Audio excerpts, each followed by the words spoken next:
हाँ जी, क्या हाल है सबके। मैं सुमित कुमार एक बार फिर से आपका स्वागत करता हूं अपने इस YouTube चैनल पे। तो भाई साहब, ज्योग्राफी की हमने सिलेबस कंटिन्यू करा हुआ था। मैं माफ़ी चाहूँगा कि अभी मैं कुछ दिन लाइव तो नहीं आ पाऊँगा। मेरे पास जब टाइम मिल पा रहा है मैं रिकॉर्डिंग कर दे रहा हूँ और उसको प्रीमियर कर दे रहा हूँ। बहुत ज़्यादा बिजी स्केड्यूल है बिकॉज अपना 1 तारीख से ऑफलाइन बैच आ रहा है, तो बहुत हेक्टिक है मामला। तो मैंने सोचा क्यों ना बच्चों को ना पढ़ाने से बेटर है कुछ रिकॉर्डिंग्स में दे दो। एक एक टॉपिक रोज करा दूंगा और जल्दी टॉपिक हो जाएगा ताकि मेरी कमिटमेंट्स भी पूरी हो जाए और आपका काम भी सब पूरा हो जाए। ठीक है, तो आज का जो अपना टॉपिक है वो छोटे छोटे कुछ टॉपिक देखो। एक जो मेजर टॉपिक वर्ल्ड ज्योग्राफी में बच गया है दैट इज रॉक्स। ठीक है, रॉक्स और अर्थ स्ट्रक्चर वाला जो टॉपिक है वो एक मेजर बच गया है। बाकी छोटे छोटे टॉपिक बच गए हैं जिसमें से आज हम करने जा रहे हैं cyclones and anti cyclones. Paper point of view से इंपॉर्टेंट है, प्रश्न आते रहे हैं। अब ध्यान से समझना, बहुत मुश्किल नहीं है। रिकॉर्डिंग का फ़ायदा ये है कि कम टाइम में चीज़ें हो जाती हैं क्लियर। ठीक है, तो जिसको समझ में ना आए वो दोबारा रिपीट करके देख लेना वीडियो को। देखो, मैं आपको पता है जब भी मैं शुरुआत करता हूँ हमेशा अपने प्यार इक्वेटर का नाम लेता हूँ और उसके बाद ही चीज़ों की शुरुआत करता हूँ। राइट है, तो जी इक्वेटर है। ठीक है, अगर इक्वेटर के आसपास आप देखो जरा, क्या वहां पे लगातार सन गिर रहा है?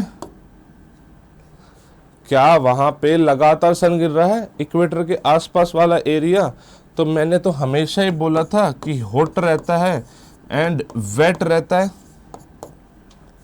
ये मैंने हमेशा बात बोली है आपको।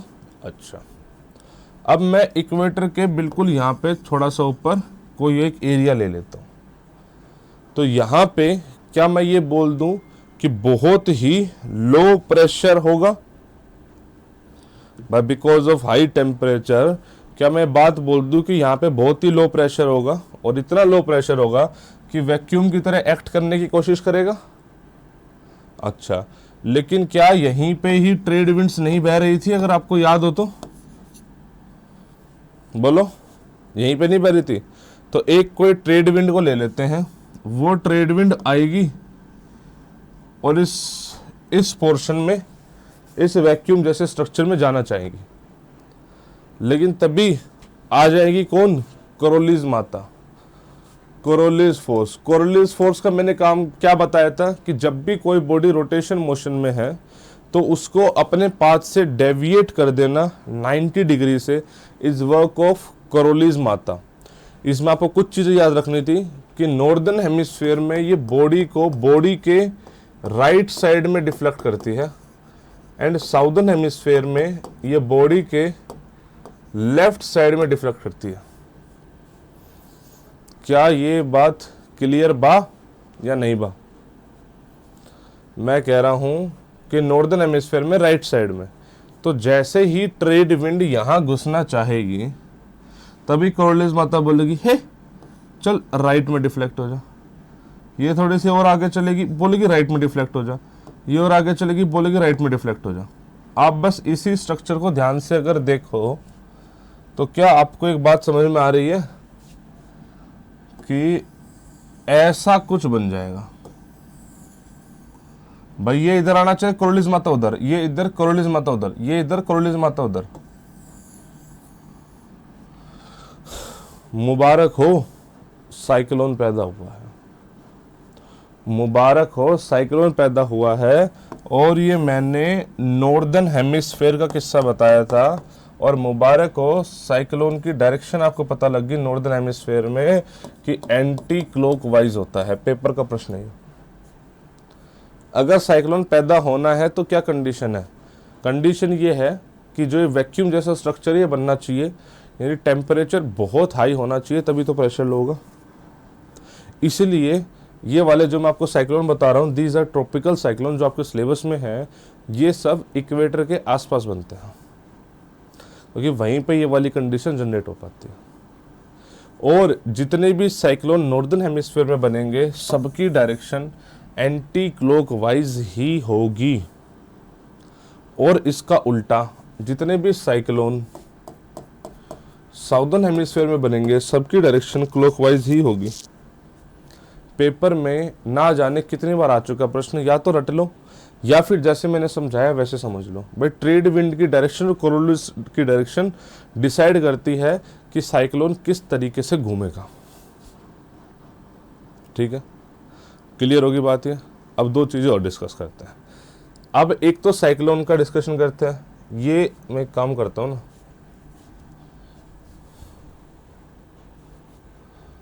साइक्लोन साइक्लोन साइक्लोन कहाँ पे है इसमें? साइक्लोन मैंने दिखाया हूँ, साइक्लोन इसमें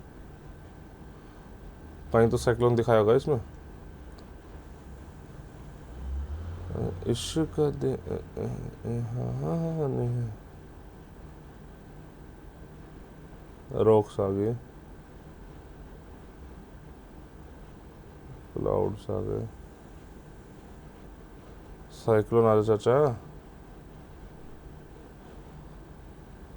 क्या मैंने साइक्लोन कहीं नहीं दिखाया है? हाँ दिखाया ना।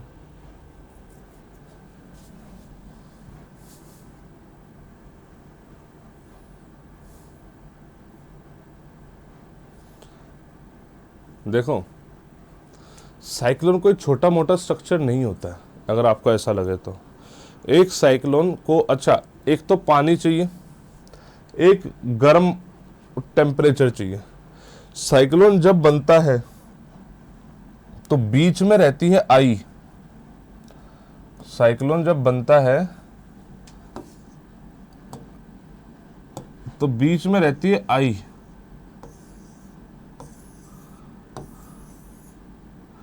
इसको बोलते हैं आई ऑफ द साइक्लोन।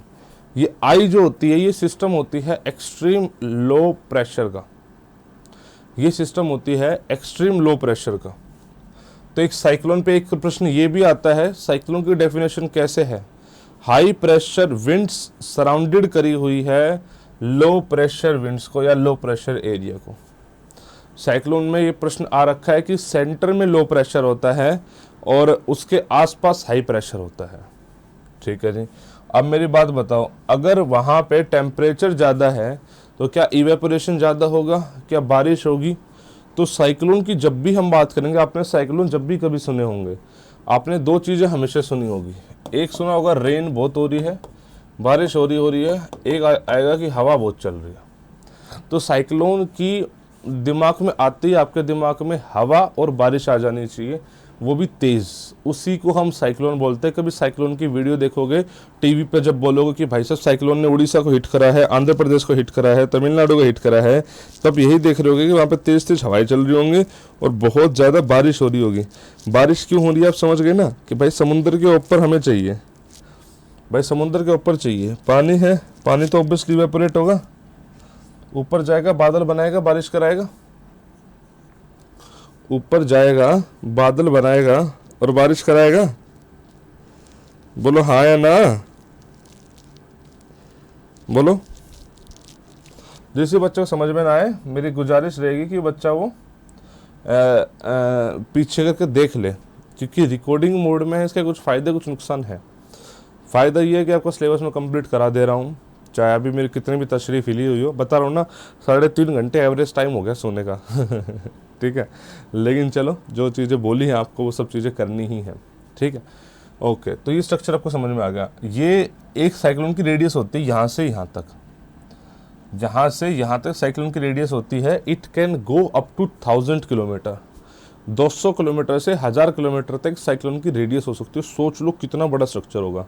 ये जो हाइट आप देख रहे हो जहाँ पे बादल बनता है, भाई साहब ये 15 से 18 किलोमीटर ऊपर हो सकता है। आप सोच के देखो, 15 से 18 किलोमीटर ऊपर, 1000 किलोमीटर ऐसे, तो एक साइक्लोन कितना बड़ा हो सकता है और कितना डिवास्टिंग हो सकता है। बहुत बड़े लेवल पे, मतलब सब कुछ काया पलट करने की क्षमता रखता है ये।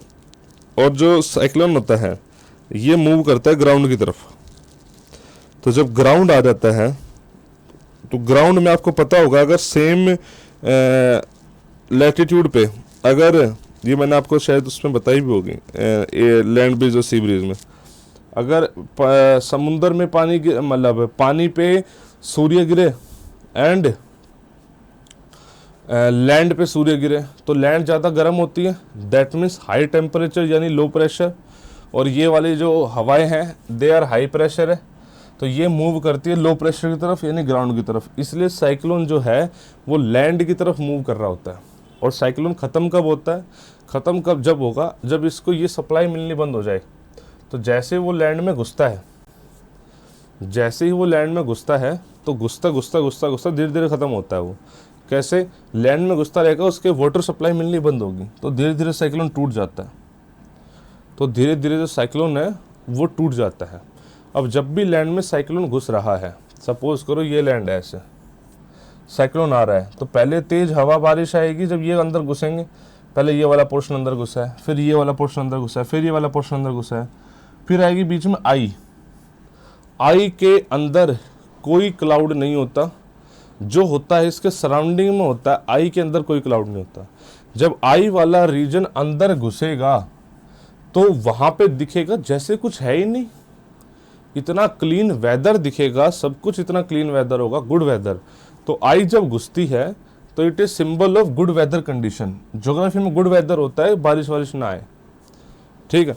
तो सबसे पहले बैड वेदर आया, फिर गुड वेदर आया, बट आई क्रॉस होता है फिर दोबारा भी तो साइक्लोन है ना, साइक्लोन की आउटर वाली लेयर है ना, फिर दोबारा बैड वेदर हो जाएगा। तो एक बार को लगेगा कि भाई जैसे साइक्लोन चला गया है जब आई सरफेस में एंटर कर रही होगी, लेकिन बाद में जाके पता लगता है कि ना ना ये तो आई थी। तो इस साइक्लोन का ये वो है कि बीच में आई होती है जो कि सिंबलाइज करता है एक गुड वेदर कंडीशन को, और बाहर वाला जो एरिया होता है जो कि हाई प्रेशर और एरिया होता है जहाँ पे बारिश बहुत ज़्यादा हो रही होती है, हवाएं तेज चल रही होती है, वो सिंबलाइज करता है बैड वेदर कंडीशन को। इसको सिंबलाइज करता है बैड वेदर कंडीशन को। क्या बात आपकी क्लियर हुई या नहीं हुई, बोलो। तो इस साइक्लोन की फॉर्मेशन मैंने बता दी आपको। This is formation of tropical cyclone.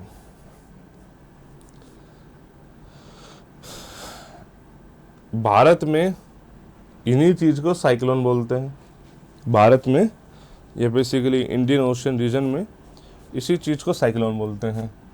चले जाओ जापान वाले एरिया में, साउथ चाइना सी और अटलांटिक ओशन वाले इस वाले पोर्शन, सॉरी पैसिफिक ओशन वाले पोर्शन में, तो इसी चीज़ को टाइफून बोलते हैं। टाइफून आपने लग रहा होगा जापानीज वर्ड है, बिकॉज यहाँ पे जापान के आसपास वाले एरिया की बात कर रहा हूँ मैं। तो सेम चीज़ को वहाँ पे टाइफून बोलते हैं।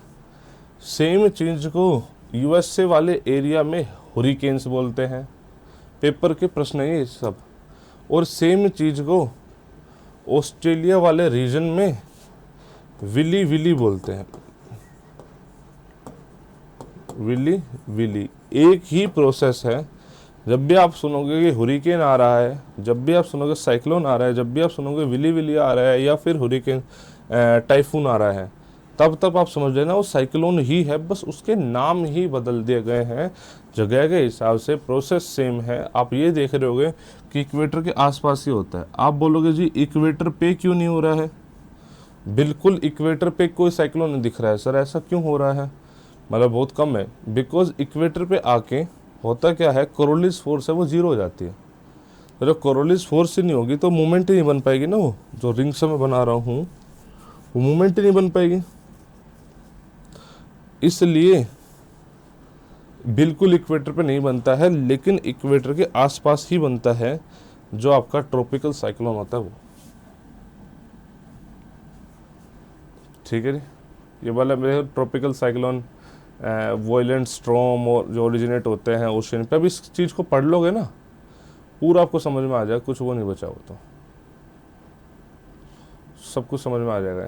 ट्रॉपिकल साइक्लोन ये हो गया, ओरिजिन डेवलपमेंट दिखाया हुआ है। अच्छा अब मेरी बात सुनो, एंटी साइक्लोन की बात सुन लो। हमने साइक्लोन में क्या देखा कि सेंटर में लो प्रेशर और सराउंडेड बाय हाई प्रेशर, यही तो है।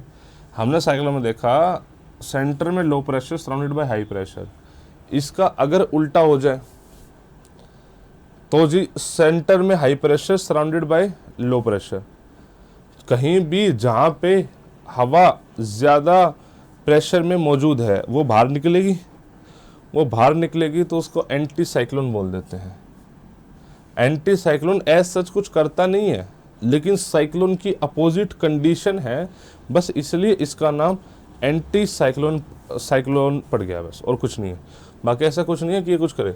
ये बैड वेदर कंडीशन होती है, इसमें गुड वेदर कंडीशन होती है। एंटी साइक्लोन जहाँ पर है दैट सिंबलाइज गुड वेदर। अच्छा, गुड से मेरा मतलब बता रहा हूँ मैं, गुड से ज्योग्राफी में मतलब सिर्फ और सिर्फ ये होता है कि वेदर डिस्टर्बेंसेज ना हो, यानी बारिश वारिश ना हो, इस टाइप की चीज़ें ही उनके लिए गुड वेदर है।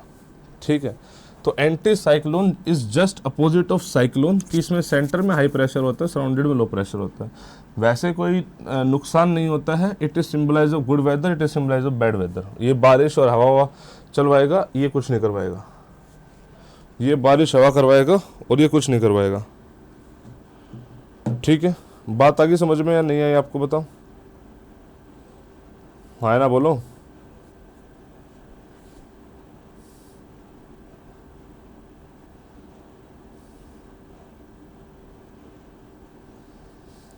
आपको क्या करना है, आपको जो लिखना है वो ये लिख लेना है जो पेपर में प्रश्न आ रखा है पहले भी, साइक्लोन और एंटी साइक्लोन पे आ रखा है। जब साइक्लोन नॉर्दर्न हेमिस्फेयर में एंटी क्लॉकवाइज है तो आप खुद सोच के बता दो मैं क्या कह रहा हूँ। मैं आप खुद ये सोच के बता दो कि भाई साहब वो नॉर्दर्न हेमिस्फेयर में एंटी साइक्लोन क्या होगा, वो क्लॉकवाइज होगा। साइक्लोन को आप याद कर लो और बस उसका एग्जैक्टली अपोजिट, और उसका एग्जैक्टली अपोजिट एंटी साइक्लोन है। इतना कर सकते हो, इतना कर सकते हो भाई। जब मैंने बोला कि साइक्लोन नॉर्दर्न हेमिस्फीयर में एंटी क्लॉकवाइज है तो एंटी साइक्लोन नॉर्दर्न हेमिस्फीयर में क्लॉकवाइज है। इसका जस्ट अपोजिट। आपको कुछ नहीं करना, सिर्फ साइक्लोन को याद करना है।